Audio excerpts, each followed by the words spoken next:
So அந்த தமிழர்கள் எப்படி உலகத்துல இருக்கக்கூடிய தமிழர்கள்லாம் வந்துட்டு எப்படி அவங்களோட தமிழ் பற்று இருக்காங்க அப்படின்னு உதாரணத்துக்கு பாத்தீங்கன்னா சிங்கப்பூர் அதுல அபிஷியல் லாங்குவேஜ் தமிழ் அப்படின்னு சொல்றாங்க.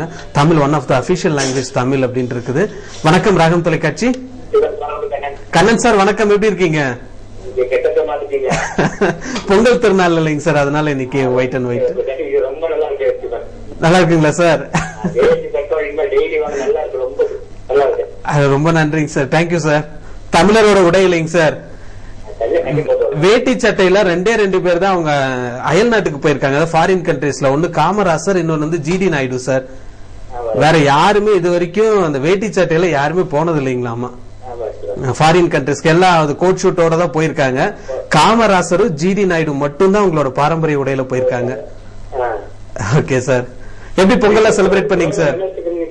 ஒண்ணு இல்ல சார், உலகத்துல இருக்கக்கூடிய தமிழர்கள்லாம் வந்துட்டு அவங்க தமிழ் பற்று எப்படி இருக்குது அப்படின்னு. நம்ம தமிழ்நாட்டுலதான் நம்ம தமிழ் இருக்குது அப்படின்னு நினைச்சிட்டு இருக்கோங்க சார் பெரும்பாலான இடத்துல. பட் ஆல் ஓவர் வேர்ல்டே பாத்தீங்கன்னா தமிழர்கள் வந்துட்டு நிறைய இருக்காங்க.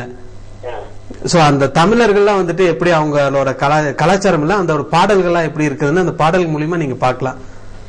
இப்ப உங்களுக்காக அந்த கனடா நாட்டுல இருக்கக்கூடிய ஒருத்தர் பாடல் ஏற்றி இருக்காரு, அந்த பாடல பாருங்க எப்படி இருக்குன்னு பாருங்க. Okay, thank you sir. அந்த கனடா நாட்டுல இருக்கக்கூடியவங்க அந்த தமிழோட வரிகளும் அவங்களே எழுதி கம்போஸ் பண்ணிருக்காங்க. அந்த பாடல கூட நீங்க பாத்தீங்கன்னா உங்களுக்கு தெரியும் தமிழ் மேல எவ்வளவு பற்று இருக்காங்கன்னு. அந்த பாடலை இப்போ பார்ப்போம்.